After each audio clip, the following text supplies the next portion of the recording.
Clean it up, fatty. Celine deliberately poured scalding coffee down the chubby janitor's arm, and Brett laughed when Tamsin cried out in pain. She knocked the cup away before Celine could splash her again. "Touch me one more time," Celine shoved her. "Or what? You'll complain to the boss?" A cold voice answered behind them. "She won't have to." Every employee froze. Lucian Voss, the city's most feared mafia boss, walked straight to the trembling janitor, removed his jacket, covered her with it, and said, "Someone call a doctor. My wife has been burned." For 3 full seconds, nobody moved. The executive floor of Voss Meridian Group had hosted billion-dollar negotiations, hostile acquisitions, and men powerful enough to make entire industries nervous. Yet nothing had ever silenced it quite like those 4 words. "My wife has been burned." Celine's hand was still suspended near her chest. The color drained from Brett's face. Lucian noticed neither.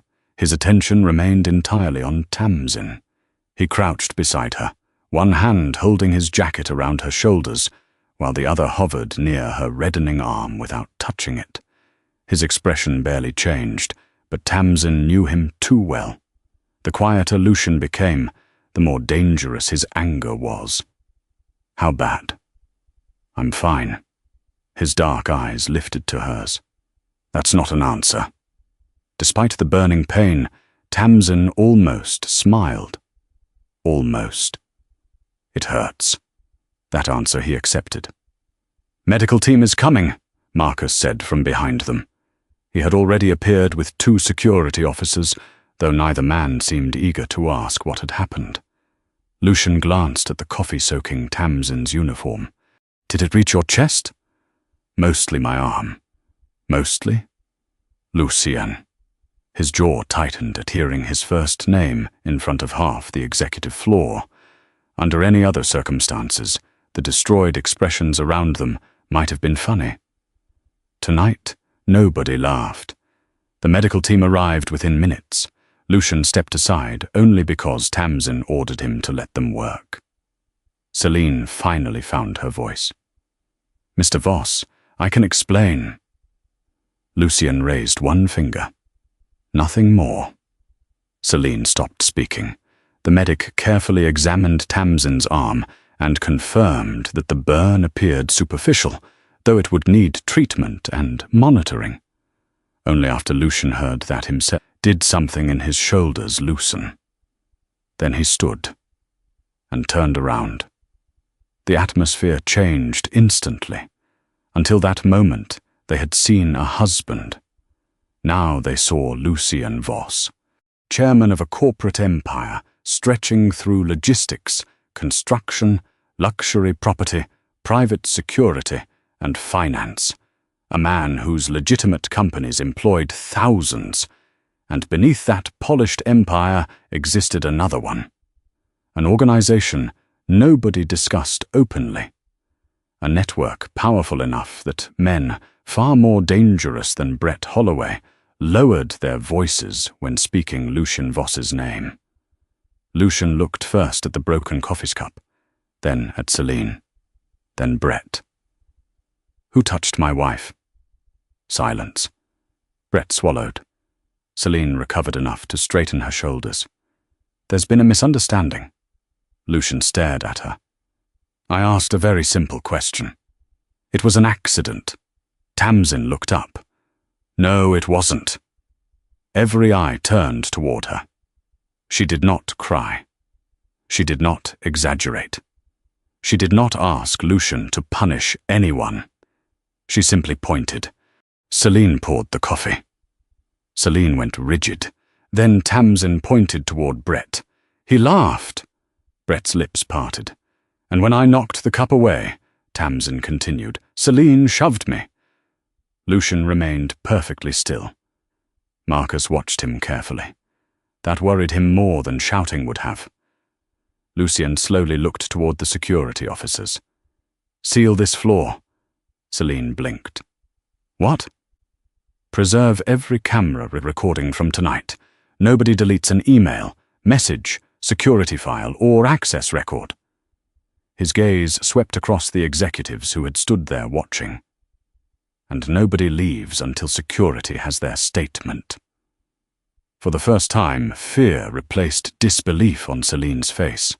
Tamsin saw it. So did Lucien. But when he looked back at his wife, there was something beneath his anger that disturbed him far more. Recognition. This had not started tonight, and somehow Tamsin had never told him. Almost nobody at Voss Meridian knew Lucien Voss had a wife. That had been intentional. 2 years earlier, Tamsin Rowe had known him only as the infuriating man whose black luxury sedan was blocking a cleaning delivery entrance. She had been supervising an early morning crew when she found him beside the car, speaking quietly into his phone. "Move it."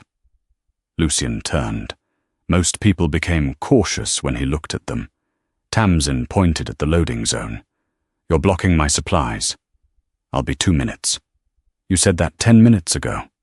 His eyebrow lifted. "You've been timing me. I have 6 people waiting because you think a sign doesn't apply to expensive cars." Nobody had spoken to Lucien like that in years. He moved the car. Later, he returned with coffee and discovered she had no interest in being impressed by his name, his tailored suit, or the fact that half the building seemed terrified of him. By the time Tamsin learned what Lucien truly controlled, she was already in love with the man beneath the power. Learning the rest frightened her. It did not make her leave. Their relationship developed slowly, privately, and with more arguments than Lucien would ever admit to enjoying. Their wedding was smaller still. Marcus attended. A handful of people Lucien trusted absolutely knew. Beyond that circle, Tamsin remained Tamsin Rowe. She kept her surname. She kept working. And Lucien discovered that marrying an independent woman did not magically make her interested in his money. "You could stop cleaning tomorrow," he had told her after their honeymoon. "I could.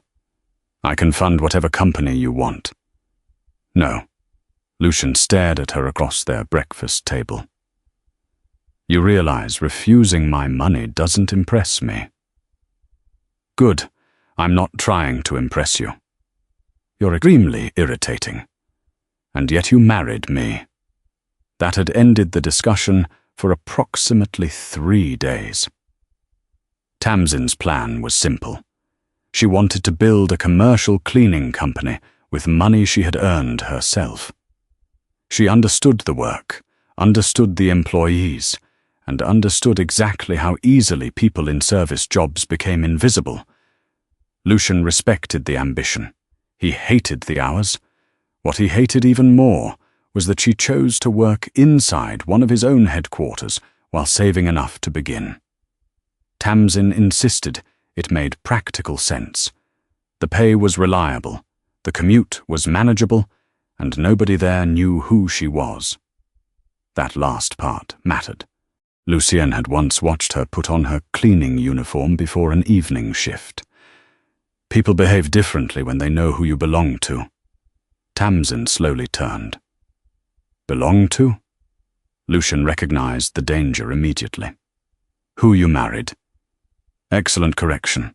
His mouth twitched. "That is exactly why I don't want them knowing," she said. "I want to know how people treat Tamsin Rowe when there's nothing to gain from being nice to her." Lucien had disliked that argument because he could not defeat it.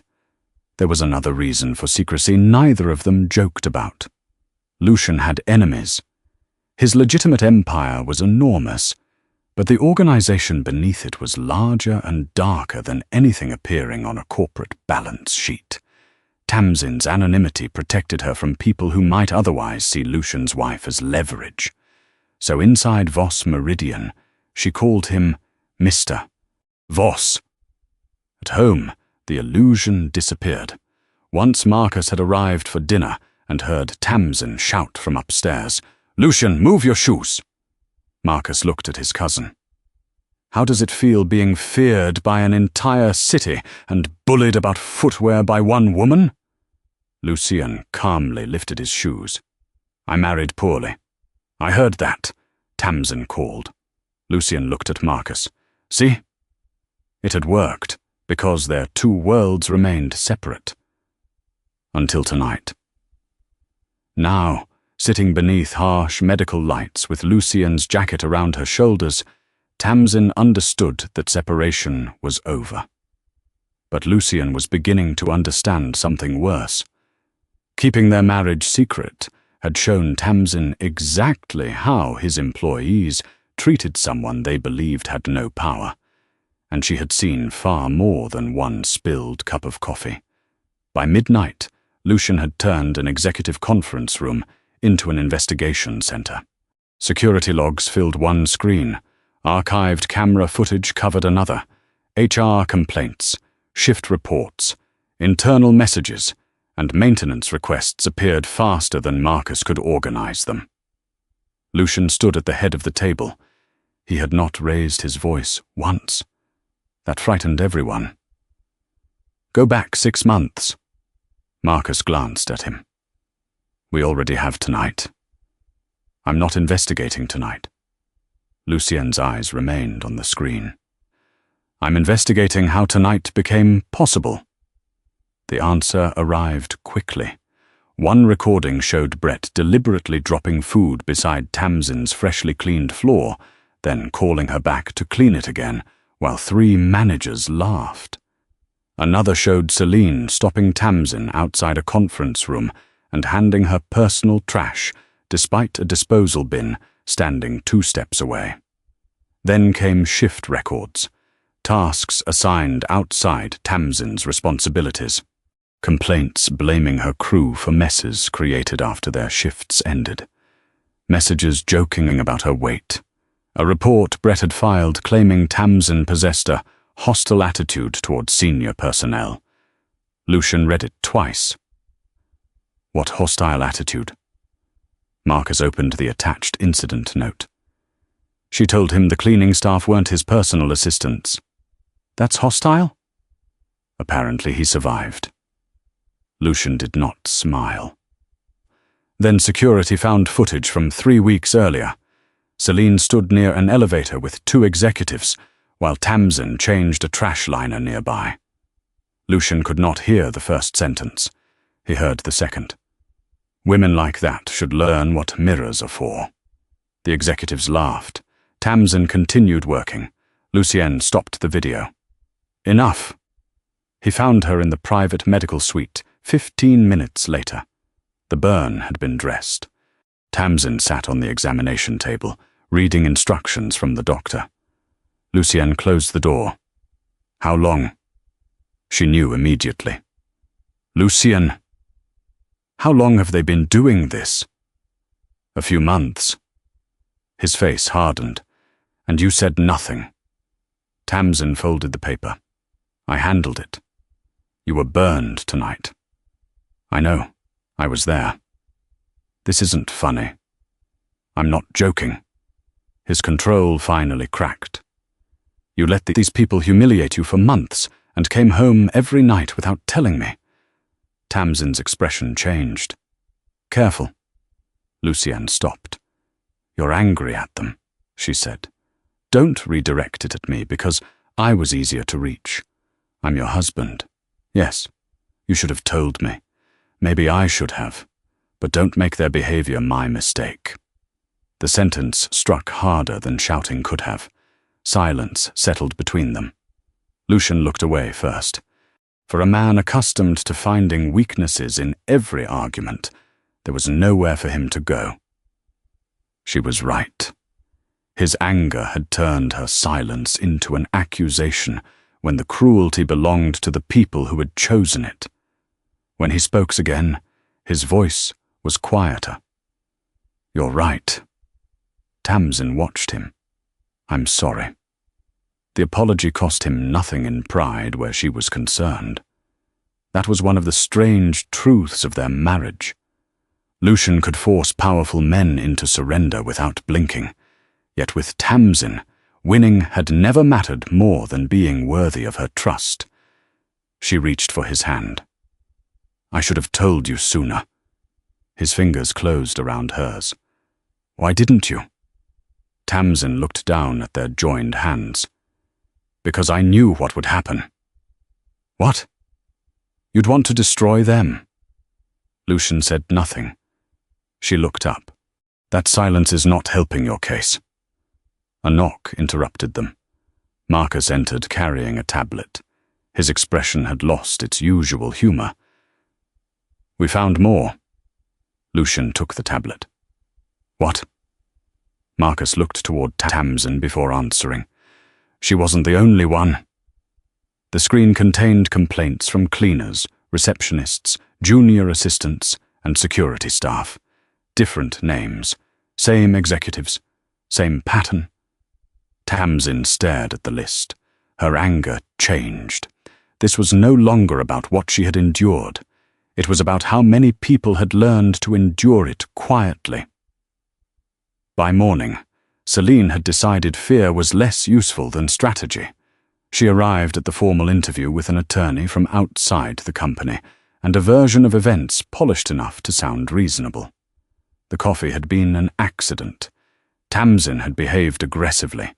Celine had only pushed her after Tamsin struck the cup from her hand. Any previous disagreements had been ordinary workplace friction, exaggerated now because of Tamsin's relationship with the chairman. Brett's statement matched hers with suspicious precision. He claimed he had laughed from nervousness. He had never mocked Tamsin's body. He had never abused his authority. And if anyone remembered otherwise, they had misunderstood his humor. Several executives who had witnessed months of smaller incidents suddenly developed poor memories. Lucian listened from the opposite end of the conference table. Marcus sat beside him. Tamsin sat on Lucian's other side, her burned arm bandaged beneath a loose sleeve. Celine looked directly at Lucian. Mr. Voss, I understand how this must appear, given your personal relationship with Ms. Rowe. Lucian's expression did not move.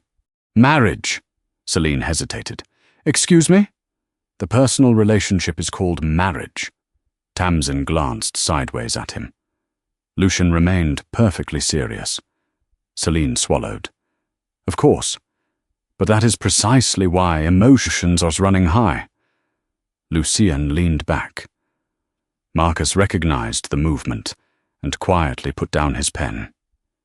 You assaulted an employee, Lucian said. I accidentally spilled coffee. The recording will determine that. And she knocked the cup from my hand. After the coffee touched her, she threatened me. Tamsin finally spoke. I told you not to touch me again. Celine turned toward her. Your exact words were, touch me one more time. Yes. That sounds threatening. It sounds like a boundary. The room went silent. Lucian looked almost pleased. Then the head of internal compliance entered with preliminary findings. Camera footage had already confirmed parts of Tamsin's account, but one critical angle was missing. The camera covering the coffee station had inexplicably stopped recording shortly before the incident. Celine's confidence returned. Only slightly, but enough, Lucian noticed. So, Celine said carefully, there is no recording of me deliberately pouring anything. Not from that camera, Marcus replied. Celine folded her hands. Brett exhaled for what seemed like the first time in minutes. Lucian could have ended it there. Everyone in the room knew that. Celine and Brett worked inside his empire. One sentence from him could terminate their careers before lunch. Beyond the corporate world, his reach could make the consequences considerably worse. Lucien looked at Tamsin. She knew that look. No. He said nothing. Lucien. Celine's attorney stiffened at the familiarity. Tamsin ignored him. If you fire them right now because I'm your wife, they'll learn nothing. Lucien's gaze sharpened. They'll learn unemployment. Marcus covered a cough. Tamsin did not smile. They'll tell themselves this happened because they picked the wrong woman to bully. They'll think the mistake was not knowing who I married. What exactly would you prefer? Prove what they did. We already know what they did. I know. You know. They need to know the evidence would have mattered, even if my husband wasn't sitting at this table. Lucian studied her for several seconds. Then he looked toward compliance. Continue the investigation. Celine blinked. No disciplinary decision until the record is complete, Lucian added. Preserve every relevant file. Interview everyone separately. Marcus understood immediately. So did Tamsin. Lucian was giving her the process she had asked for. Celine interpreted it differently. She thought she had been given time. And time, to a woman who had spent years managing appearances, looked very much like an opportunity. As security escorted her from the room, she sent Brett one quick glance. Tamsin caught it. So did Marcus. Lucian did not need to. By the time Celine reached the elevator, security was already monitoring every corporate account she was authorized to touch. She believed she could still control the story. What she had forgotten was that people like her rarely noticed the people standing quietly around them. And those people had been watching for years. The investigation changed when the cleaners started talking. At first, only one came forward. Her name was Rosa Alvarez, a woman who had worked nights at Voss Meridian for 7 years. She sat across from compliance with both hands, wrapped around a paper cup, and admitted Brett had been ordering cleaners to perform personal errands for executives for months. Pick up meals, carry private packages, clean conference rooms after parties that had never been logged. Whenever someone objected, Brett reminded them that contracts could disappear. "Why didn't you report him?" the investigator asked. Rosa gave a tired smile. "To who?" That answer spread through the building faster than any accusation. A younger cleaner described Brett deliberately scattering trash after she had finished a floor, because he thought making her clean it twice was funny. A receptionist remembered Celine refusing to let a maintenance worker use an executive elevator while carrying heavy equipment. An administrative assistant produced messages in which Brett referred to support staff as replaceable. None of them had known Tamsin was Lucien's wife. That mattered to Tamsin. For the first time, their testimony was not about protecting the chairman's spouse. It was about themselves. Then security found the missing piece. The coffee station camera had not malfunctioned. Someone had manually disabled its recording access 12 minutes before Tamsin was burned.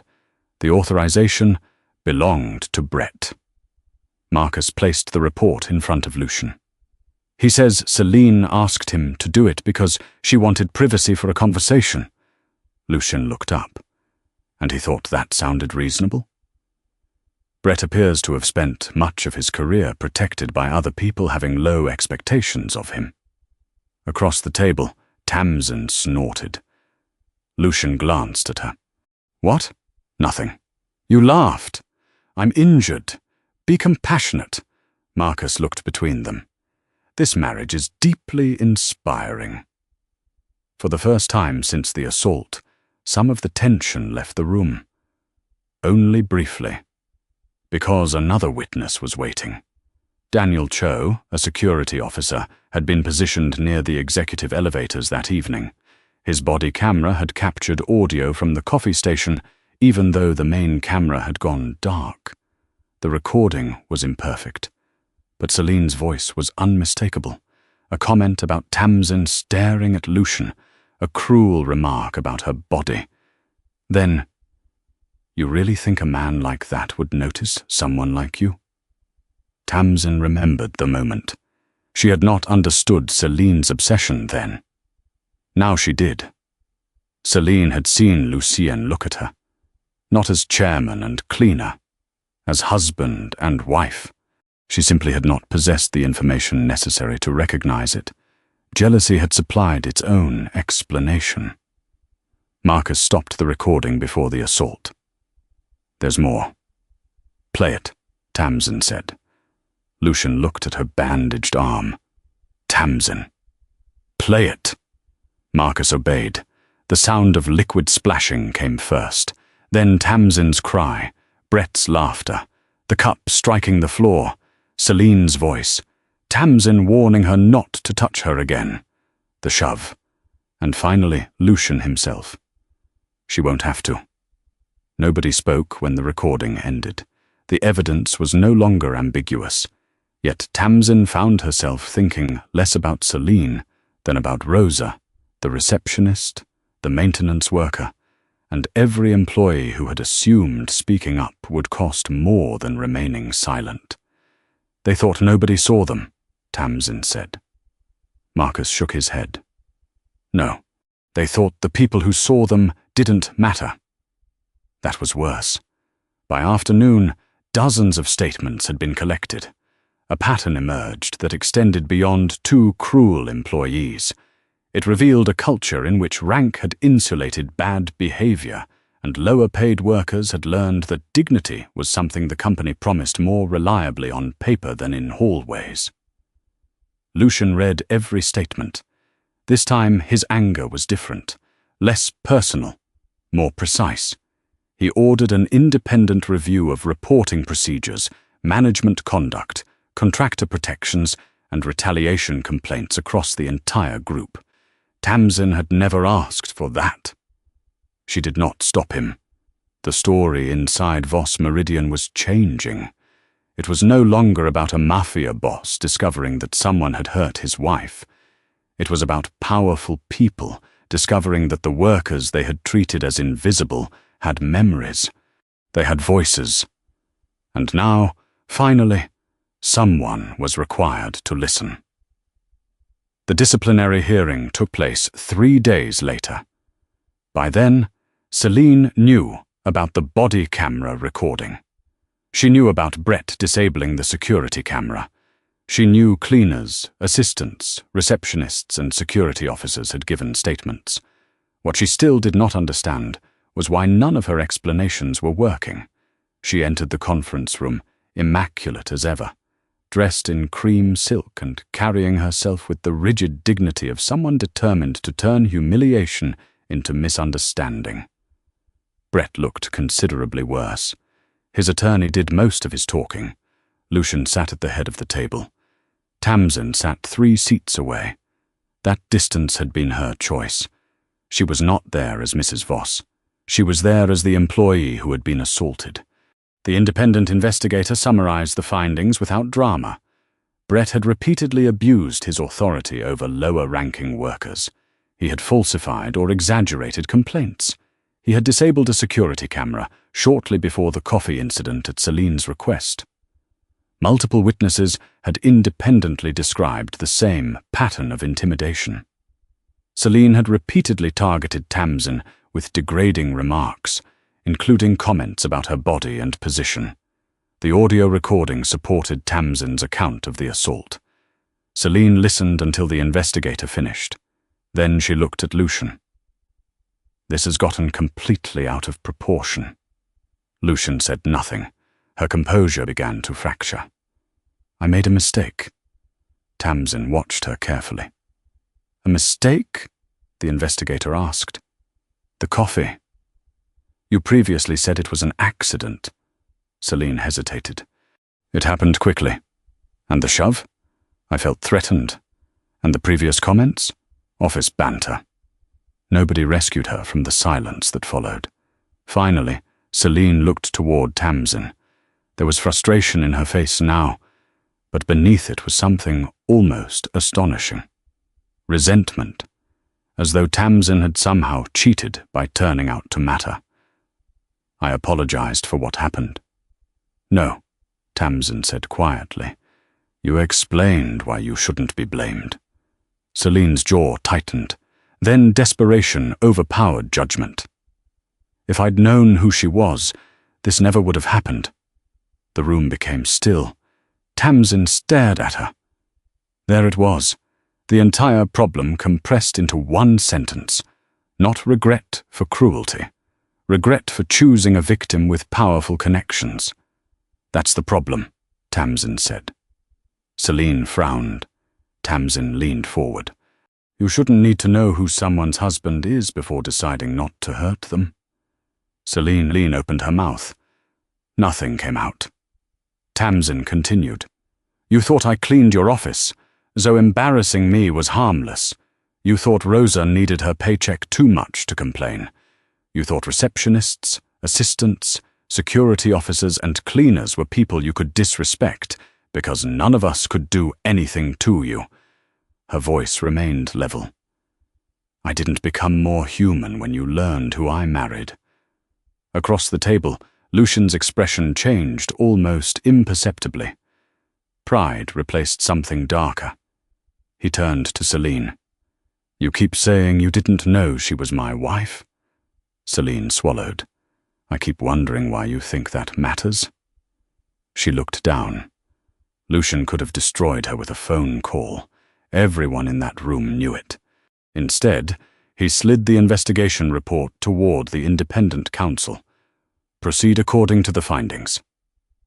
The consequences were severe without requiring anything from Lucian's other world. Celine was terminated for assault, documented harassment, abuse of authority, and violations of company conduct. Brett was terminated for intimidation, falsified complaints, abuse of subordinates, and interference with security systems. Their records would reflect the documented reasons. No invented charges. No whispered mafia threats. No punishment hidden behind Lucian's influence. Just evidence. Just consequences. The other managers implicated in the investigation faced disciplinary review, while Voss Meridian began restructuring the systems that had allowed complaints from lower-paid workers to disappear. Celine stood slowly. For the first time since Tamsin had known her, she looked at the woman in the cleaning uniform without contempt. Perhaps because she finally understood. The janitor she had burned had always possessed dignity. Marriage had not given it to her. Lucian's power had merely forced people like Celine to notice what should never have required power to protect. When the room emptied, Lucian remained seated. Tamsin knew that expression. The company had delivered justice. But her husband was not satisfied, and the most dangerous argument of their marriage was still waiting for them at home. At home, Lucian lasted exactly 23 minutes before Tamsin realized he was planning something. He had been too quiet through dinner.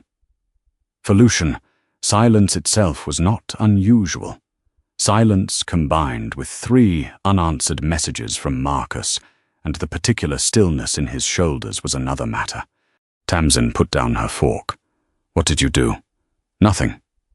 What are you about to do? Lucian looked at her. I dislike the assumption behind that question. You should.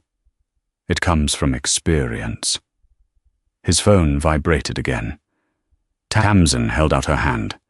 Give me the phone. No. Lucian. I am 38 years old. Congratulations. Phone. For one absurd second, the most feared mafia boss in the city looked genuinely offended. Then the screen lit up on the table. Marcus. Tamsin reached it first. Lucian caught her wrist carefully, avoiding the healing burn on her other arm. Their eyes met. That was enough. What did you tell Marcus? Lucian released her. Celine and Brett are no longer employed by my company. I was there. That does not prevent them from finding employment elsewhere. Tamsin stared at him. So? So I can. 2 words.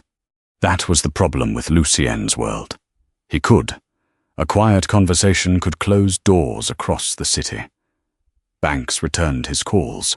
Developers owed him favors.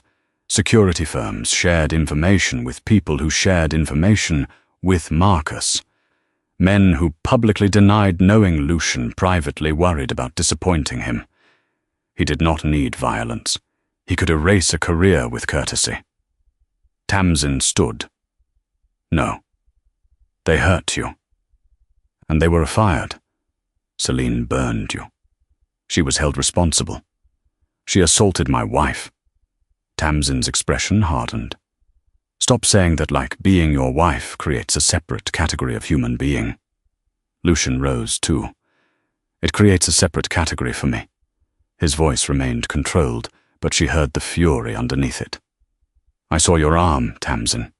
I heard that recording. I listened to him laugh while you were in pain.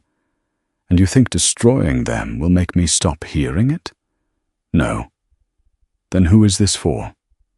That silenced him. Tamsin stepped closer. This is revenge. It is prevention. No. Prevention was fixing the reporting system. Prevention was protecting those workers from retaliation. Prevention was proving what happened. Her eyes held his. This is you being angry that you couldn't stop it. Lucian's jaw tightened. You should have been safe in my building. I should have been safe in any building. You know what I mean? I do, and that's why I'm saying this. For the first time, his composure slipped. They hurt you. The words came quieter now, not like a mafia boss delivering judgment, like a husband who had seen a bandage on the woman he loved and discovered that all his power had failed to prevent it. Tamsin's anger softened, but she did not surrender. I know. If I do nothing, you didn't do nothing. It doesn't feel like enough, because you're measuring protection by how badly you can hurt the threat. Lucian looked away. That answer landed too close to something old. His entire adult life had taught him one brutal equation. Danger disappeared when the person creating it became too frightened, too weak, or too ruined to try again. Tamsin reached for his hand.